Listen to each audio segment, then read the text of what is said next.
Mami Tv Gee Khorirol gi thorambu miyeng tabiriba khudingmakki mafamda ningthaujam Sharachandrana ikai khumna buchari aigi chairengi maming karino taugadaba momon minok kaloinana makhoini yelakpa paujen kayada pangtharui aikhoi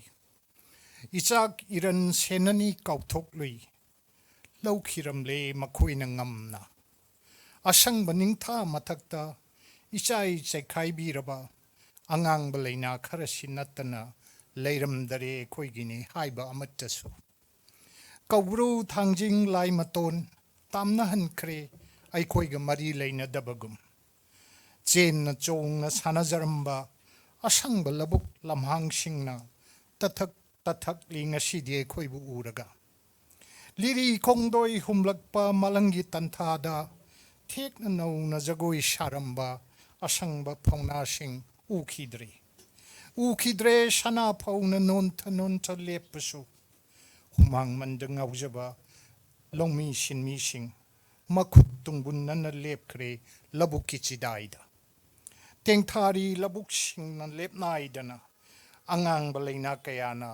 matambak ta kelakpada nungsi na isai sakladuna thek na khoina sentharak lamba turel singsu senthagani kauthokre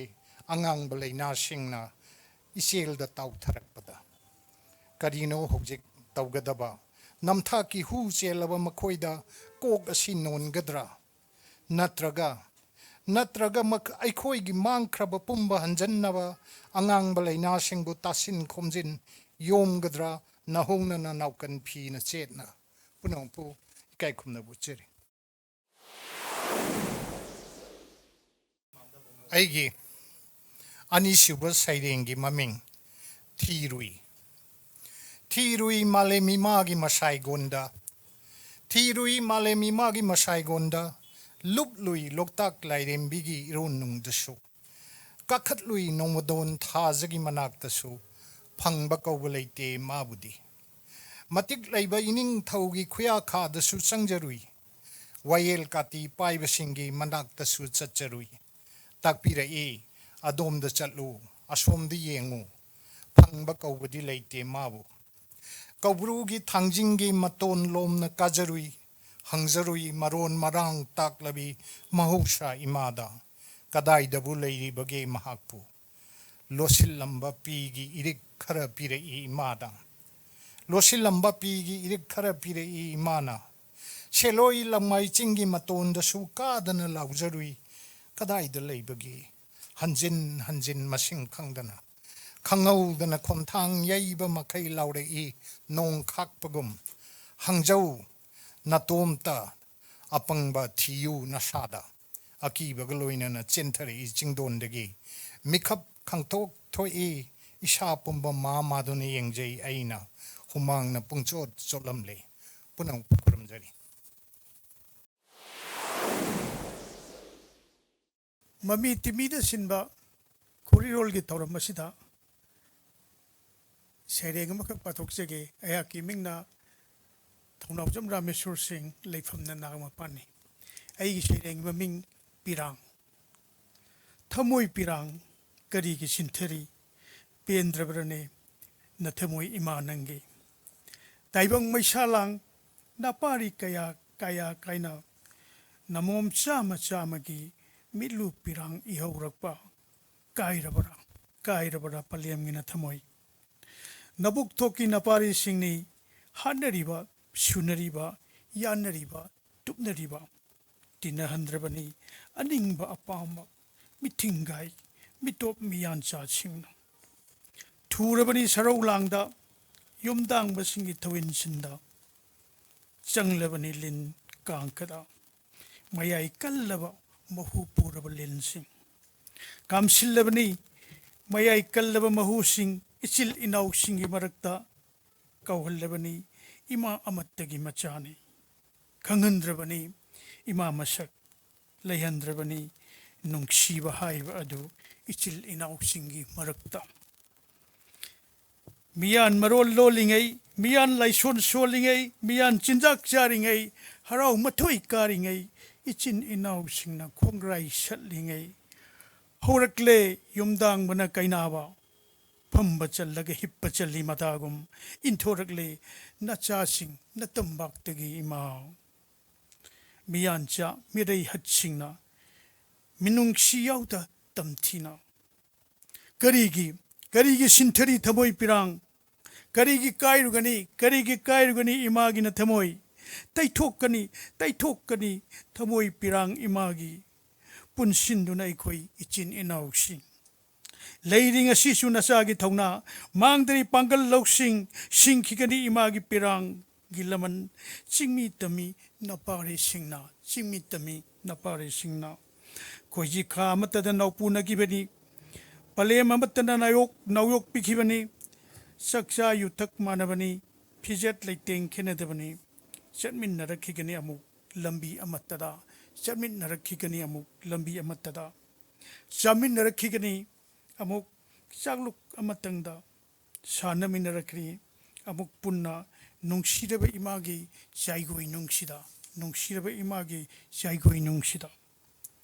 takthokkhigani mitop miyan cha sing nungsiraba imagi natambak-tagi chamthoklagani ikhengtana miyan cha singi nungsiraba imagi senglaba natambak karigi sinthari thamoi pirang sinthabiganu thamoi pirang imagi laklabani senglaba masekado yaifaraba korogi karigi sinthari thamoi pirang loijare aigi ahanba sereng aigi anisuba serengi mamingna nungsiba nahaki nungsibana olaba hu thaklabani ngasidi khawom thanna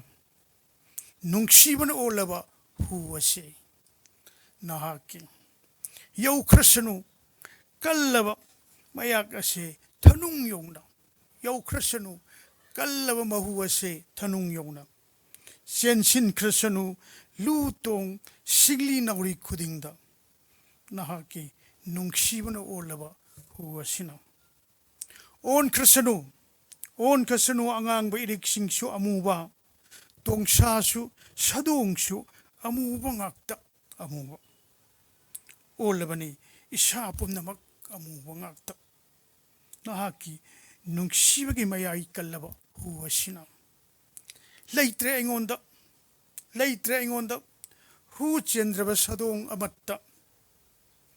nungpan olaba hakchang asina ngaijari nahaki nungairaba punsigi pungpham adutamak oirasunu lakpa taibangi khongchatna apanba yaudana nahaki yaifaraba mikup ado laklabasu panjau kaya thengnaramlage punsi asina wakhaidri phauba thajarudi asumna walakani khoithum naraba langbangi khohina asuk mayai kallaba tamthiraba huwase thaklabani ngasidi khawbom thanna nahaki nungsibana olaba huwase nahaki loijare aigi anisuba saringcho thank you thagatjari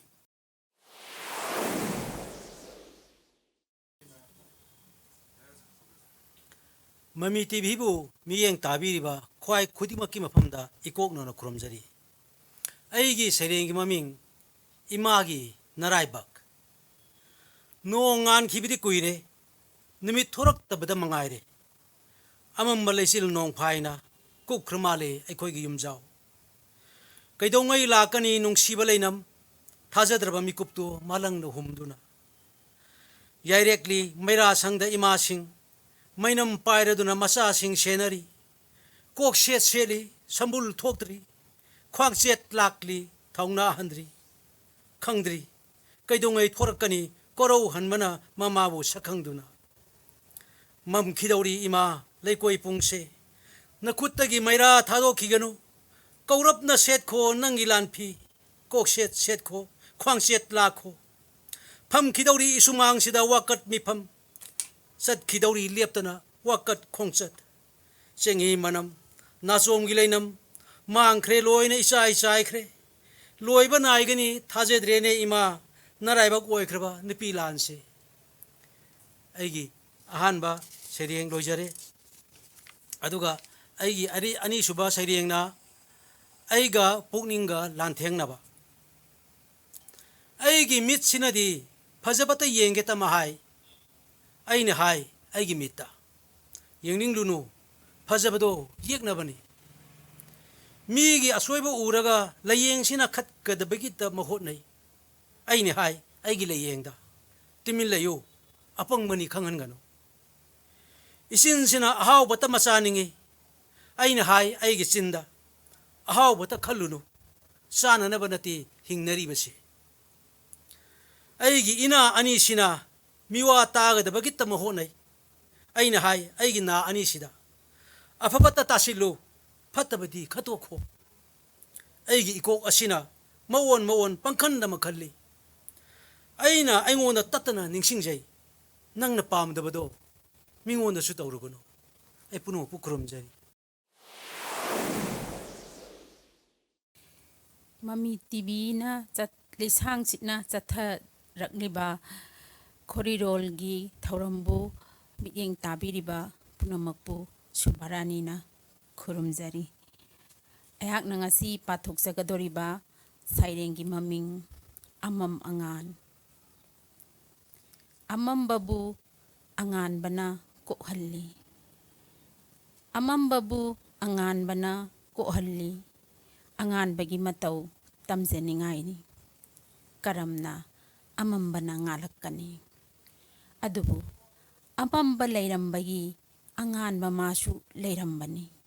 angan badi matam kuding makta nganduna talay angan badi maktraba thamui ga pangkhakni asumba satpa midi ahal laman masak khangi thaksi khasi nai mahak tabu atopa singna thagat nei asumna angan ba matabu taibang miyoi pasingna pam nei matam gi khonglei nasu muthat pangam laroidaba angan bagi magunni miyoi ba samajna sona hobasu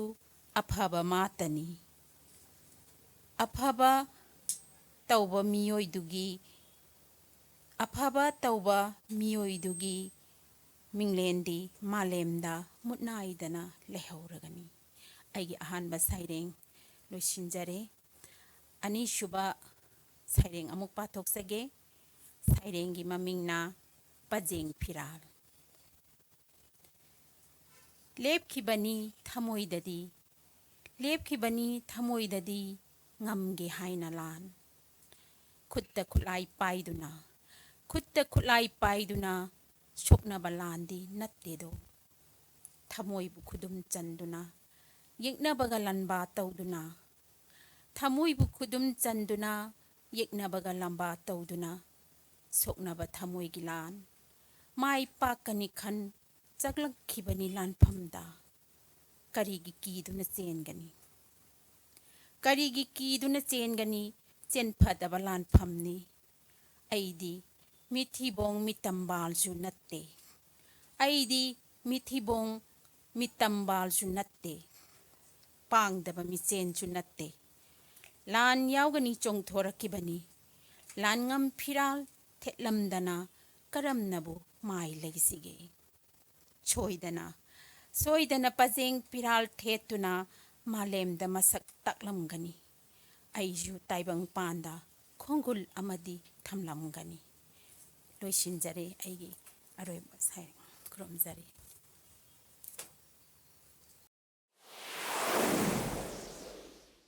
Mami TV bu miyeng tabiri bapumna magda Chongtham Nalini na ikok nonjari ngasi aigi saireng sigi maming ngauri bani nungsibi nangi nungsi mapau bu pubirakpa nang na iba chithi sibu ꯃꯩꯗ ꯊꯥꯗꯣꯛꯈ꯭ꯔꯁꯤꯔꯥꯅꯦ ꯊꯃꯣꯏꯗ ꯆꯦꯠꯅ ꯊꯝꯂꯝꯕ ꯅꯨꯡꯁꯤ ꯃꯄꯥꯎ ꯄꯨꯔꯛꯄ ꯆꯦꯖꯦꯠꯁꯦ ꯅꯪꯒꯤ ꯅꯨꯡꯁꯤꯔꯕ ꯃꯅꯝꯗꯨ ꯌꯥꯎꯔꯕ ꯆꯤꯊꯤꯁꯤꯕꯨ ꯃꯩ ꯊꯥꯗꯣꯛꯈ꯭ꯔꯁꯤꯔꯥꯅꯦ ꯏꯈꯧ ꯂꯥꯡꯂꯕ ꯊꯃꯣꯏꯁꯤꯕꯨ ꯏꯪꯍꯜꯂꯝꯕ ꯊꯃꯣꯏꯕꯨ ꯄꯣꯊꯥꯍꯜꯂꯝꯕ ꯆꯤꯊꯤꯁꯤꯕꯨ ꯅꯪꯒꯤ ꯅꯨꯡꯁꯤ ꯄꯥꯎꯖꯦꯜꯅ ꯊꯜꯂꯕ ꯃꯩꯗ ꯊꯥꯗꯣꯛꯈ꯭ꯔꯁꯤꯔꯥ ꯆꯦꯖꯦꯠꯁꯤꯕꯨ ꯅꯪꯅ ꯈꯣꯡꯐꯝ ꯍꯣꯡꯈꯤꯕꯅ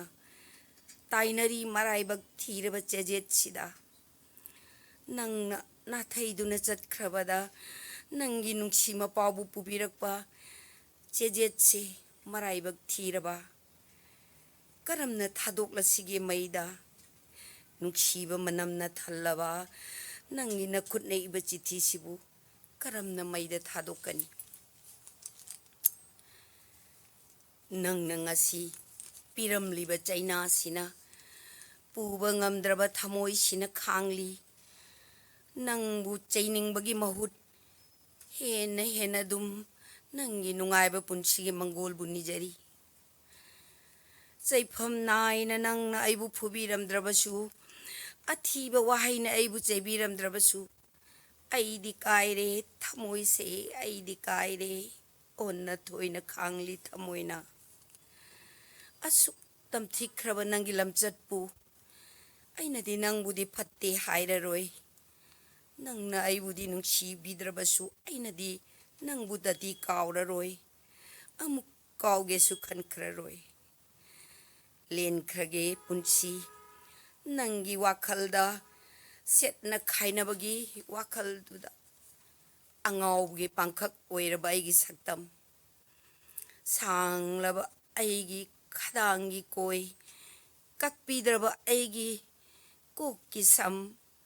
ꯑꯎꯕꯅ ꯁꯣꯟꯅꯔꯤ ꯉꯥꯎꯔꯤꯕꯅꯤ ꯃꯁꯤ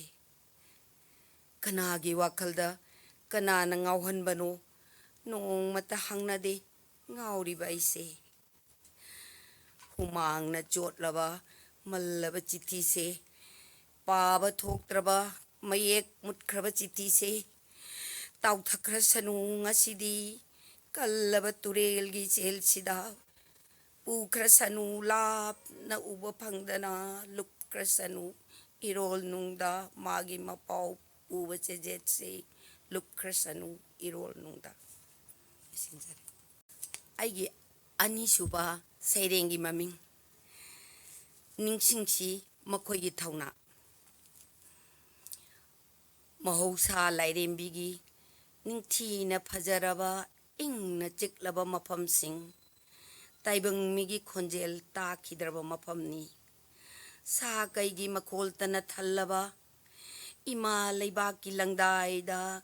ꯃꯤꯔꯩꯕꯥꯛꯀ ꯇꯥꯏꯅꯐꯝ ꯃꯇꯝ ꯀꯨꯏꯅ ꯂꯩꯔꯛꯄꯅ ꯃꯔꯩꯕꯥꯛꯀꯤ ꯁꯥꯟꯇꯤ ꯉꯥꯛꯅꯕ ꯃꯌꯨꯝꯒꯤ ꯂꯝꯕꯤ ꯀꯥꯎꯈ꯭ꯔꯦ ꯈꯨꯠꯇ ꯅꯣꯡꯃꯩ ꯄꯥꯏꯗꯨꯅ ꯑꯍꯤꯡ ꯃꯤꯠꯁꯦꯟ ꯈꯥꯡꯂꯤꯗꯣ ꯁꯣꯝꯗꯅ ꯀꯅꯥꯒꯨꯝꯕꯤ ꯑꯃꯗꯤ ꯃꯊꯟꯇ ꯈꯧꯔꯥꯡꯅ ꯉꯥꯏꯍꯧꯔꯤ ꯑꯩꯕꯨ ꯌꯨꯝꯗ ꯂꯩꯍꯧꯕꯤ ꯃꯥꯒꯤꯗꯃꯛꯅꯤ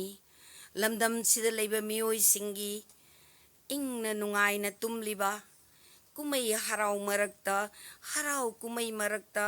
ꯑꯃꯥꯡ ꯑꯇꯣꯡ ꯀꯌꯥꯒꯤ ꯁꯦꯟꯗꯣꯡ ꯇꯥꯜꯂꯤꯕ ꯀꯔꯕꯥꯔꯗ ꯅꯨꯡꯁꯥ ꯁꯥꯔꯕꯁꯨ ꯎꯔꯨꯝꯗ ꯅꯣꯡꯖꯨ ꯂꯥꯛꯂꯕꯁꯨ ꯏꯃꯨꯡꯗ ꯑꯃꯣꯟꯕ ꯃꯣꯝꯄꯥꯛ ꯃꯊꯛꯇ ꯑꯔꯨꯝꯕ ꯐꯩꯖꯨꯞ ꯃꯅꯨꯡꯗ ꯅꯨꯡꯉꯥꯏꯅ ꯇꯨꯝꯂꯤ ꯄꯣꯊꯥꯔꯤ ꯅꯨꯡꯉꯥꯏꯅ ꯇꯨꯝꯂꯤ ꯄꯣꯊꯥꯔꯤ ꯀꯅꯥꯅꯁꯨ ꯈꯜꯂꯨꯗꯦ ꯂꯩꯕꯥꯛꯀꯤ ꯉꯝꯈꯩꯒꯤ ꯋꯥꯗꯤ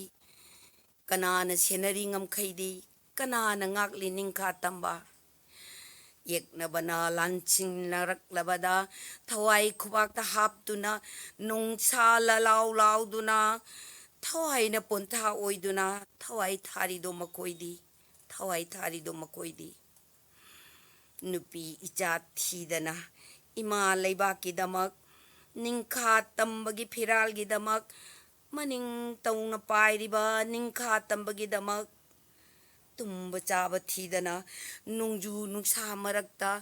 ꯈꯜꯂꯤ ꯏꯃꯥ ꯂꯩꯕꯥꯛꯀꯤ ꯈꯜꯂꯤ ꯏꯃꯥ ꯂꯩꯕꯥꯛꯀꯤ ꯀꯠꯂꯤ ꯊꯋꯥꯏ ꯏꯃꯥꯒꯤ ꯈꯟꯗꯕ ꯇꯧꯗꯦ ꯑꯄꯣꯛꯄꯤ ꯏꯃꯥꯒꯤ ꯏꯃꯥ ꯂꯩꯕꯥꯛꯄꯨ ꯌꯥꯏꯐꯔꯕ ꯑꯄꯣꯛꯄꯤ ꯏꯃꯥꯁꯨ ꯌꯥꯏꯐꯔꯦ ꯑꯄꯣꯛꯄꯤ ꯏꯃꯥꯕꯨ ꯎꯅꯗꯅ ꯄꯣꯛꯅꯐꯝ ꯏꯃꯥꯕꯨ ꯀꯟꯉꯝꯗꯅ ꯊꯋꯥꯏ ꯑꯁꯦ ꯊꯥꯈ꯭ꯔꯕꯁꯨ ꯏꯃꯥ ꯅꯪꯒꯤ ꯃꯆꯨ ꯑꯍꯨꯝꯒꯤ ꯐꯤꯔꯥꯜꯅ ꯀꯨꯞꯄꯤꯔꯛꯀꯅꯤ ꯁꯣꯏꯗꯅ ꯅꯆꯥꯏꯒꯤ ꯏꯊꯛꯇ ꯄꯣꯛꯄꯒꯤ ꯃꯍꯩ ꯌꯥꯜꯂꯕꯅꯤ ꯏꯃꯥ ꯄꯣꯛꯄꯒꯤ ꯃꯍꯩ ꯌꯥꯜꯂꯕꯅꯤ ꯊꯋꯥꯏ ꯌꯥꯎꯗ꯭ꯔꯕ ꯑꯩꯒꯤ ꯍꯛꯆꯥꯡꯅ ꯃꯆꯨ ꯑꯍꯨꯝꯒꯤ ꯐꯤꯔꯥꯜꯅ ꯀꯨꯞ ꯑꯩꯒꯤ ꯌꯨꯝꯗ ꯄꯨꯁꯤꯜꯂꯛꯄꯗ ꯀꯌꯥꯝ ꯆꯥꯎꯊꯣꯛꯆꯒꯅꯤ ꯏꯃꯥꯅ ꯁꯍꯤꯗ ꯑꯣꯏꯔꯕ ꯃꯆꯥꯒꯤ ꯁꯍꯤꯗ ꯑꯣꯏꯔꯕ ꯃꯆꯥ ꯑꯩꯒꯤ ꯀꯌꯥꯝ ꯆꯥꯎꯊꯣꯛꯆꯒꯕ ꯑꯩꯒꯤ ꯆꯥꯅ ꯊꯣꯏꯕꯤꯅ ꯂꯨꯍꯣꯡꯕꯗ ꯉꯥꯏꯔꯤꯕꯤ ꯃꯃꯥ ꯃꯄꯥꯕꯨ ꯀꯥꯎꯉꯝꯗ꯭ꯔꯤꯕꯤ ꯅꯧꯅ ꯈꯣꯡꯗꯥꯖꯔꯛꯂꯤꯕꯤ ꯏꯝꯕꯥꯟ ꯄꯨꯟꯁꯤ ꯅꯧꯖꯔꯤꯕꯤ ꯍꯥꯏꯈꯤꯕꯅꯤ ꯃꯉꯣꯟꯗ ꯑꯩꯅ ꯇꯟꯅ ꯍꯜꯂꯛꯀꯅꯤ ꯏꯃꯥ ꯂꯩꯕꯥꯛꯀꯤꯗꯃꯛꯅꯦ ꯉꯁꯤ ꯑꯩꯒꯤ ꯈꯣꯡꯆꯠꯁꯦ ꯅꯪꯁꯨ ꯉꯥꯏꯔꯝꯃꯨ ꯆꯥꯅꯕꯤ ꯑꯩꯁꯨ ꯇꯟꯅ ꯍꯜꯂꯛꯀꯦ ngasi thawai yaudrba hakchangda machu ahumgi phiral na kup halak pada mapuroi bana kari haina kaugani kanada tamgani nungsi wari kanada tamgani nungsi wari kanana tabigani nungsi wari kairaba thamoi gi chaina do taram pirang thakyotna khangli kaina machakpu hainei kana gumbana lanmi oirabadi sigadabani Sini khangna changbani tolop chauna piribado sida dabagi pibibani natte mado natte marup lanmi amagi wakhaldi mama lebak nungsibagi ningkha tambagi machu ohumgi phiralgi chetna nungsijabase phauroi kanagi thamoida harau kumei nungsi nungol punamak thadok lamlaga thawai kat khrabalan mi sing ningsing chi makhoi gi kathokpa ningsing chi makhoi gi thaina joy lanmi joy manipur loisinjare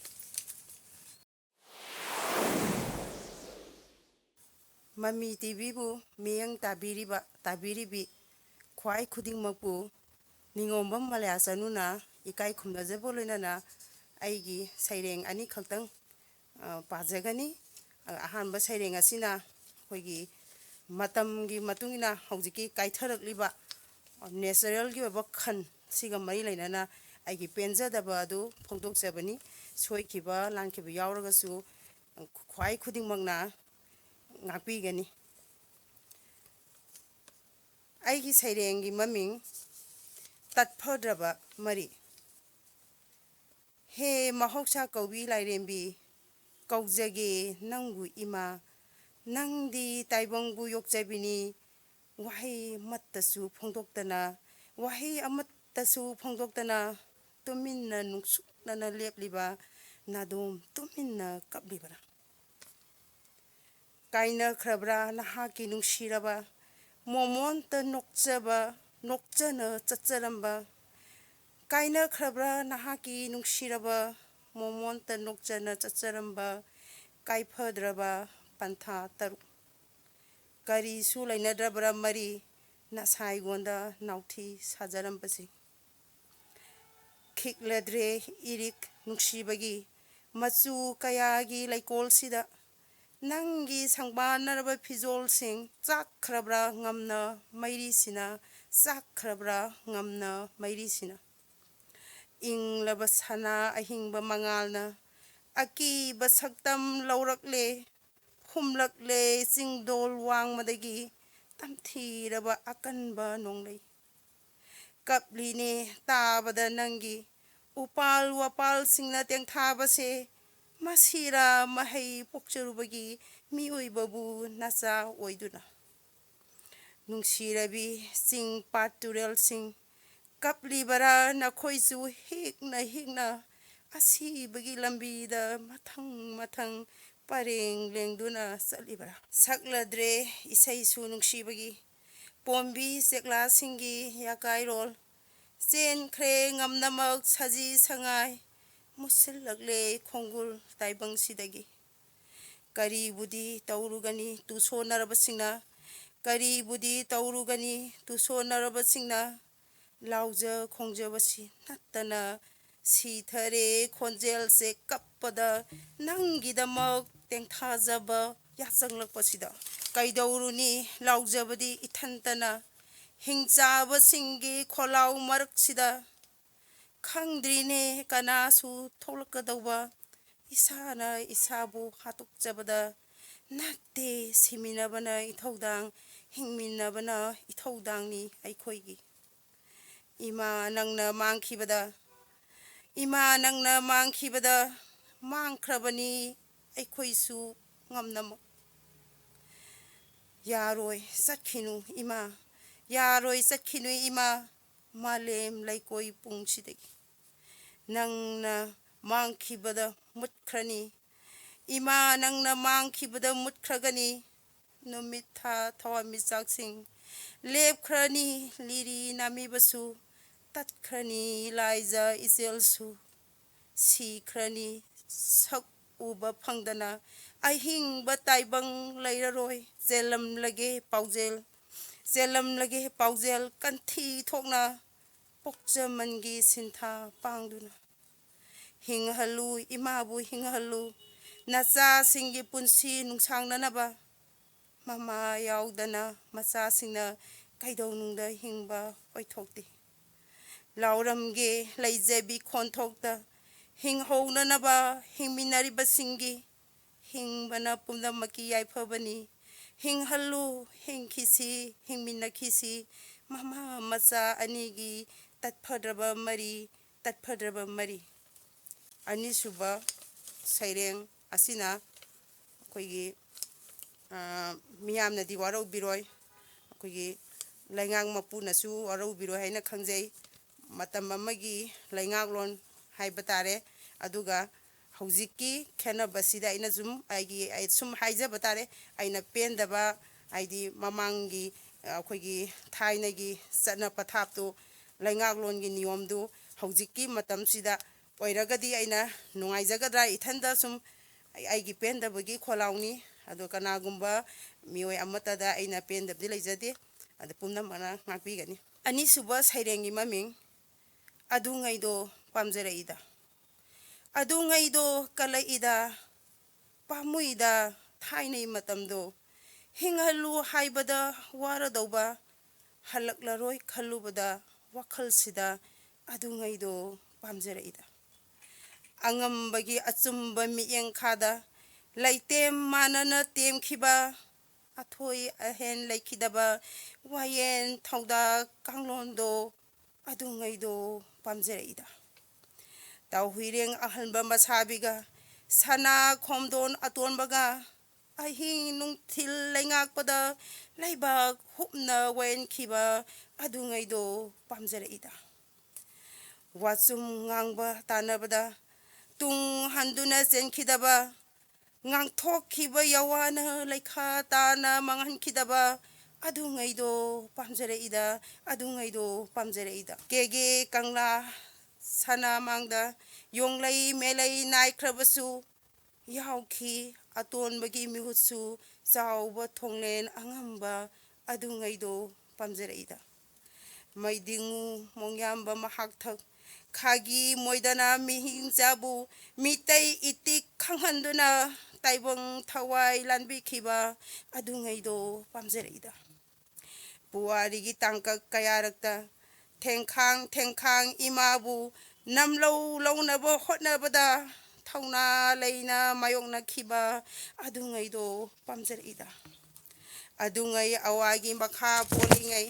ꯑꯗꯨꯉꯩ ꯑꯋꯥꯒꯤ ꯃꯈꯥ ꯄꯣꯜꯂꯤꯉꯩ ꯆꯍꯤ 8 ꯈꯨꯟꯇꯥꯛꯉꯩꯗ ꯀꯅꯥꯅ ꯀꯅꯥꯅꯣ ꯊꯤꯅꯗꯅ ꯃꯤꯅꯥ ꯌꯣꯜꯍꯤꯡ ꯀꯛꯈꯤꯕ ꯑꯗꯨꯉꯩꯗꯣ ꯄꯥꯝꯖꯔꯛꯏꯗ ꯉꯁꯤꯗꯤ ꯀꯗꯥꯏ ꯑꯩꯈꯣꯏꯒꯤ ꯊꯥꯛ ꯉꯁꯤꯗꯤ ꯀꯗꯥꯏ ꯑꯩꯈꯣꯏꯒꯤ ꯊꯥꯛ ꯆꯥꯎꯈꯠꯄꯗ ꯂꯝ ꯌꯧꯔꯦ ꯑꯅꯧꯕ ꯀꯣꯛ ꯑꯅꯧꯕ ꯈꯨꯠꯂꯥꯏ ꯃꯥꯏꯊꯤꯕꯇꯅ ꯏꯊꯧꯗꯥꯡ ꯑꯣꯏꯔꯒꯗ꯭ꯔꯥ ꯑꯗꯨꯉꯩꯗꯣ ꯄꯥꯝꯖꯔꯛꯏꯗ ꯂꯥꯏꯖ ꯏꯁꯤꯡꯅ ꯄꯟꯈ꯭ꯔꯦ ꯂꯦꯝꯂꯩ ꯉꯥꯒꯨꯝ ꯈꯅꯥꯎꯁꯦ ꯏꯈꯣꯡ ꯏꯈꯨꯠ ꯄꯨꯟꯁꯤꯟꯈ꯭ꯔꯦ ꯈꯣꯔꯖꯩ ꯃꯆꯤꯟ ꯊꯩꯈꯔꯦ ꯑꯗꯨꯉꯩꯗꯣ ꯄꯥꯝꯖꯔꯛꯏꯗ ꯏꯐꯨꯔꯨꯞ ꯃꯁꯦꯜ ꯃꯔꯛꯁꯤꯗ imanaba maraksida lanjen nare ngasidi imagi pirang tane isau thokle adungai do pamjare ida ning kha tamle ngasidi kanagi mikha thadare adubu thangli saudaba anauba yoling amanadi adungai do pamjare ida ipa ipu nungsikhiba tengtharami nakhoina pema yelhau phabi tungi poloi yengnasi adungai do kalaida chaba thakba hida naringai nungai yaipha palingai tungi poloi yenghaude miyan kwak talhaude adungai do ningam lakteda adungai do kalaida losinjare aigi sairang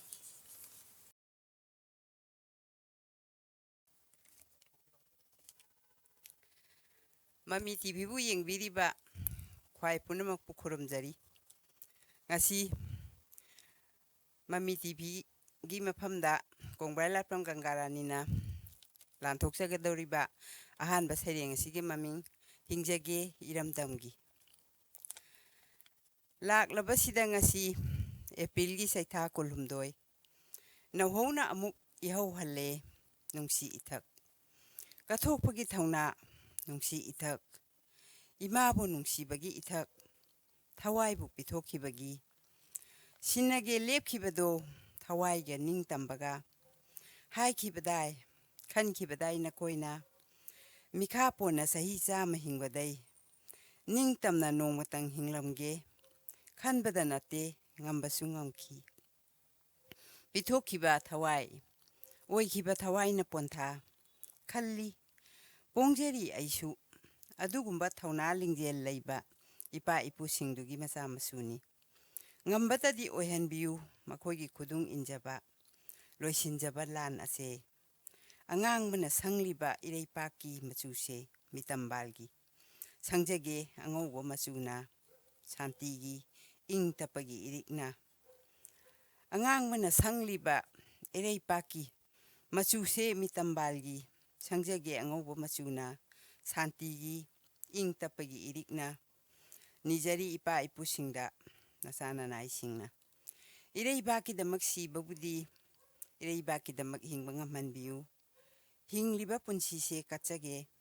mara chetpa ingtappa singnaba na thallaba himalebak amagi damak kangleipaki damak ireipaki damak hingjage ireicha singgi damak wajage makhoigi damak nomjage ai ahan basaireng loijare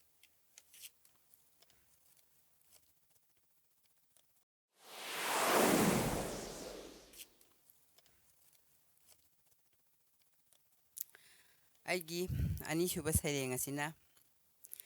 araha beach ki sidai amada nungsibi aigi araha beach nungsibi Japan gi mamomloi nangi sidai dani aina leplamba yengjakhibado nangi iron nungda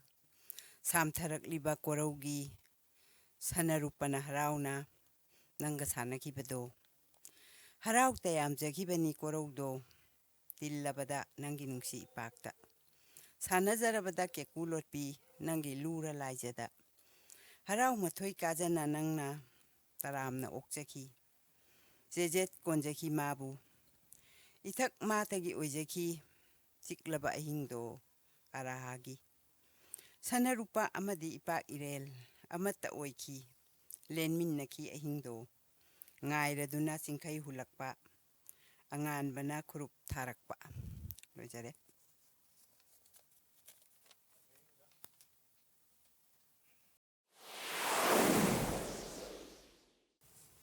Mami TV bu miyeng tabiri bu khwai punumukpu kaisam Kuber Singana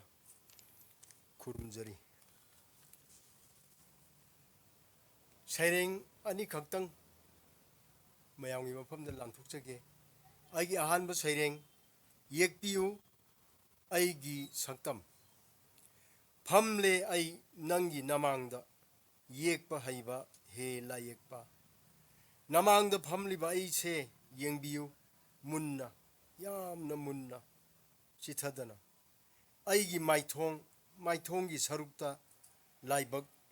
mit ani naton chin aduga ina ani tana naba pambai ikhong ikhut hakjangi kaya sing mioi ba magi kayat watte mioi bagi mingda tengban ba mapuna imagi siomdagi taibang phawlakhi kayat laktagi athoiba oiriba thamoi de yauriba tongan ba masu sing kalak kanjawba oijaba tanba yaubore yengo mihau chawba kok sida wakhalgi chafu manungda karibu thamlibage lotuna chetna langkhaidagi langjin laina phangmada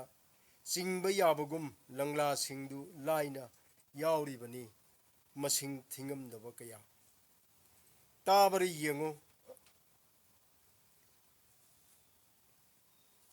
yengo mai thongda mami tabari yengo mai thongda mami awat pa chaiphugi chainagi mami mathau chinba korau hanbana nongmagi thaudang pangluraba tungda nongchup chingya tamlakpa matamda nongdolda uriba ngangaranaba machu karigi adu khoidana pamliba nongdolda uriba ngangaranaba machu karigi adu khoidana pamliba mafam chana namlammu sambru mafam chana namlammu sambru yakpiyo aigi saktam